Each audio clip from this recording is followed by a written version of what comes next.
Hello guys, स्वागत है आप सबका। तो आज हम बात करेंगे अदानी टोटल गैस की। इसकी म्यूचुअल फंड की होल्डिंग की एक लेटेस्ट अपडेट आ गई है, तो वो हम देखेंगे। उसके अंदर सिर्फ जो है बाइंग की है म्यूचुअल फंड ने, तो ये चीज़ यहाँ पर अच्छी दिख रही है।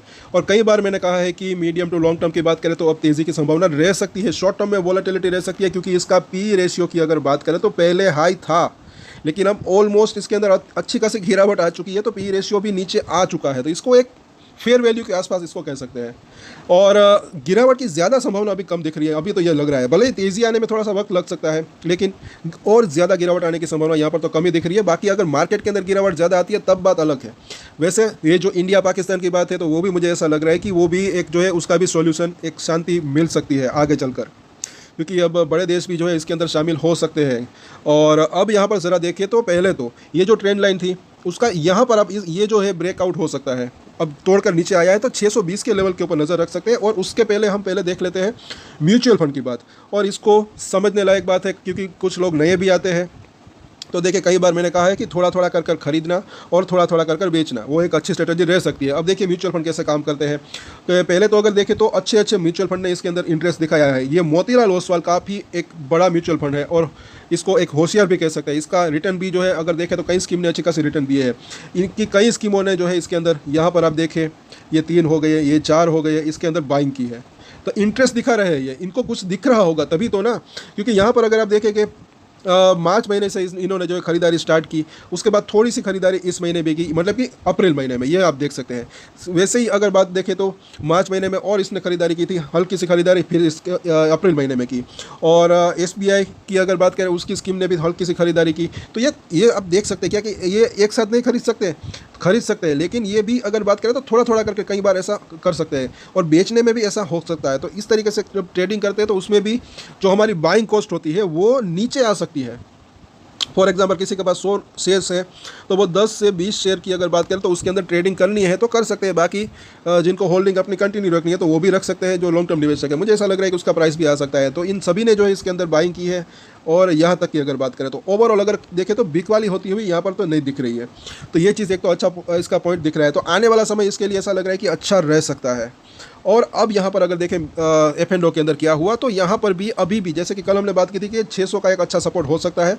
वहाँ पर अच्छा खासा ओपन इंटरेस्ट बिल्डअप है। उसके नीचे की अगर बात करें तो यहाँ तक जो है फ्रेश फुट रेटिंग हुई है। तो अब अगर बाजार के अंदर ज़्यादा गिरावट आती है तो 580 से 550 तक आ सकता है। अदरवाइज़ यहीं से बाउंस बैक की संभावना रह सकती है। और ये भी ना भूलें कि अभी 650 के ऊपर भी अच्छा खासा ओपन इंटरेस्ट बिल्डअप है वहाँ पर। और यहाँ पर अगर हम देखें आगे सामने की तरफ क्या चल रहा है, तो वहाँ पर भी अगर हम देखते हैं तो 600 के ऊपर फ्रेश कॉल राइटिंग हो गई, अच्छा खासा ओपन इंटरेस्ट भी बिल्डअप हो गया, लेकिन अभी भी पुट राइटर से थोड़ा सा कम है ये। तो अगर सब कुछ बढ़िया रहता है बाजार के अंदर, अगर स्टेबिलिटी भी आती है, तो पहला इसका जो है ये 620 तक जा सकता है, वहाँ पर हल्डर रजिस्ट्रेशन फेस कर सकता है। उसके बाद 650 और उसके बाद वापस से 700 तक जाने की कोशिश कर सकता है, ऐसा लग रहा है। क्योंकि काफ़ी दिनों बाद इन्हें 100 डेज़ का मूविंग एवरेज पार किया था, ये भी ना भूले। उसके बाद ये बाजार के अंदर गिरावट आ गई, इस वजह से मुझे ऐसा लग रहा है कि ये गिरावट आई है। और अभी यहाँ पर भी अगर देखें तो मिडिल लाइन को तोड़कर नीचे आया है बुलिंजर बैंक की। तो निचली लाइन 580 के आसपास है, ये ऊपर जा रही है, तो वहाँ पर इसको सपोर्ट पहला मिल सकता है। और आरएसआई को देखें तो ऑलरेडी 47 के आसपास है। इसी वजह से मुझे ऐसा लग रहा है कि इसके अंदर डाउन साइड रिस्क अभी शॉर्ट टर्म की बात करें तो कमी दिख रही है। ज़्यादा गिरावट की संभावना अभी तो कमी दिख रही है। और जैसे कि यहाँ पर देखिए, अगर नीचे आता भी है तो मुझे ऐसा लग रहा है कि अच्छी अपॉर्चुनिटी हो सकती है। यहाँ पर 30 के आसपास आया था आरएसआई, उसके बाद एक अच्छा खासा बाउंस बैक आया था। फिर यहाँ पर 30 के ऊपर था, तब भी एक अच्छा खासा बाउंस बैक आया था। यहाँ पर भी अच्छा बाउंस बैक आया था। सो ओवरऑल अगर बात करें तो 600 का प्राइस है, पहला सपोर्ट एरिया 580, उसके बाद जो है 550 का जोन। तो ये दो इसके सपोर्ट दिख रहे हैं। रजिस्ट्रेशन की बात करें तो बस 620 और 650 दो इसके इंपॉर्टेंट रजिस्ट्रेशन दिख रहे हैं। ये लेवल पार होता है तो फिर 700 710 तक जाने की संभावना रह सकती है। और अगर वो लेवल पार हो जाता है तो फिर एक अच्छी तेज़ी की संभावना रह सकती है, क्योंकि वहाँ पर है 200 दिन का मूविंग एवरेज उस लेवल के आसपास, 700 के आसपास।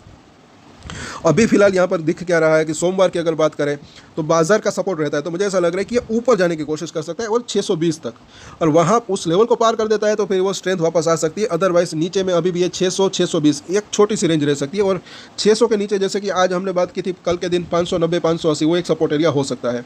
तो लॉन्ग टर्म में अच्छी तेज़ी की संभावना रह सकती है, क्योंकि मुझे ऐसा लग रहा है कि म्यूचुअल फंड ने भी हमने देखा कि अच्छी बाइंग यहाँ पर की हुई दिख रही है, और सेलिंग तो नहीं दिख रही, सिर्फ और सिर्फ बाइंग की है। और मोतीलाल ओसवाल ने भी अच्छी खासी बाइंग की है।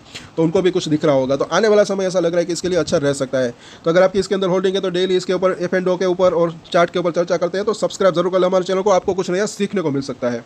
और भी वीडियोस जरूर देखा करें हमारे। तो आज के वीडियो में इतना ही। और एक स्टैंडर्ड डिस्क्लेमर जो कि मैं हमेशा देता हूँ, आप कोई भी ट्रेड ले उससे पहले अपनी रिसर्च करें, अपने फाइनेंशियल एडवाइजर की सलाह ले, उसके बाद ही कोई डिसीजन ले। और डिसीजन ले तो उसकी जिम्मेदारी मेच्योरिटी के साथ खुद ही ले। ये वीडियो मैंने एजुकेशन पर्पस के लिए बनाया, मेरी तरफ से कोई भी बाय या सेल की रिकमेंडेशन नहीं है। Thank you.